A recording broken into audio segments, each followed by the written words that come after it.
5 inner monsters are killing your book right now, and you don't even see them coming.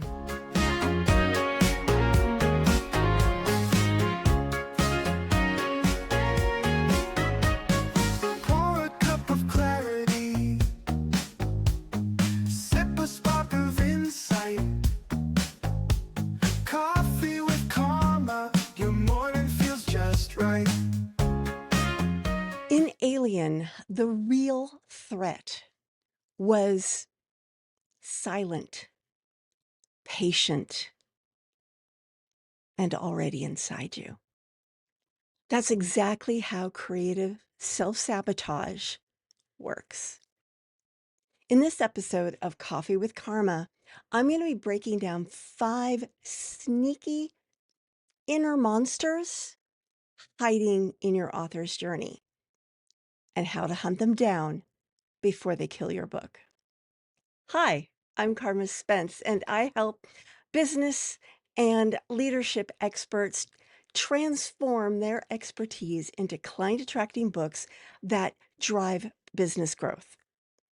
If you are watching this video on YouTube, please like this video, subscribe to my channel, and ring the bell so that the YouTube algorithm understands that this is a good video for people like you who want to grow their business with books. Now let's get to those 5 inner monsters. Yes, this is a Halloween episode, and I'm taking my inspiration from the terrifying film Alien. That film gave me nightmares for days. And I saw it in the middle of the day, followed by Desperately Seeking Susan. So that's how scary I found that film. Anyway, let's get to those inner monsters. The first one is the imposter incubation chamber. It thrives in silence, whispering that you aren't expert enough. Just like the alien hiding in the vents, this one waits until your guard is down. Kill it with consistent visibility. Proof disrupts paranoia. What do I mean by that? That means show up, share your information, watch the engagement. And the beauty of doing this is that you also hone your ideas. For example, I've been talking about writer's block for several years now, and I've developed my 6 monsters. But as I've talked about them, I've refined them because sometimes you'll say something, you'll go, that's not 100% right. I would tweak it this way. You're not going to know that if you don't talk about it. It's sort of like developing your critical thinking skills live on stage. And that's the way a lot of really powerful leaders do it. Number 2, the void of vagueness. Floating in conceptual space with no clarity, no message, no structure. The longer you drift, the more likely your project implodes. Author with a roadmap. Your gravity line back to earth. And I have a roadmap for you and it's free. Just go to karmaspence.com, write book roadmap. It gives you all the steps you need to keep you tethered to your project. Number 3, the deadline doppelganger. It promises that next month will be better while quietly draining your drive. The monster loves fake timelines that never get enforced. Replace it with tiny, dated deliverables. Deadlines you can't slip past. For example, and this video will be dropping tomorrow, I am going through my own road trip to authority system as if I was a client, and I'm going to be filming video diaries of my experience. And I've already finished the first week and I am blown away. And I'll go into it in that video. Just check out that video when it drops tomorrow. But basically having that structure. And the reason why I brought that up is because one of the final things you do in week 1 of the program is set a tentative launch schedule. And if you watch the video, you'll see I had a hard time even articulating the deadline that I've come up with.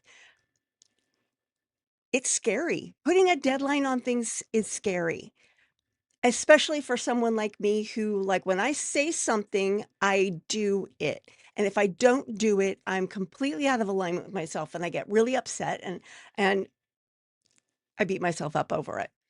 So it's powerful. But I do want to give you the caveat that sometimes you put a tentative in front of the deadline because things happen, especially if that deadline is well into the future, like this one. It's in June. So give yourself deadlines. Have some that are, this is a drop deadline, and some that are tentative, and feel yourself out this way. Give yourself deadlines, and if you find yourself consistently missing a deadline that you've given yourself, why? Find out why. Because maybe the deadline you gave yourself was too ambitious, or maybe it wasn't firm enough.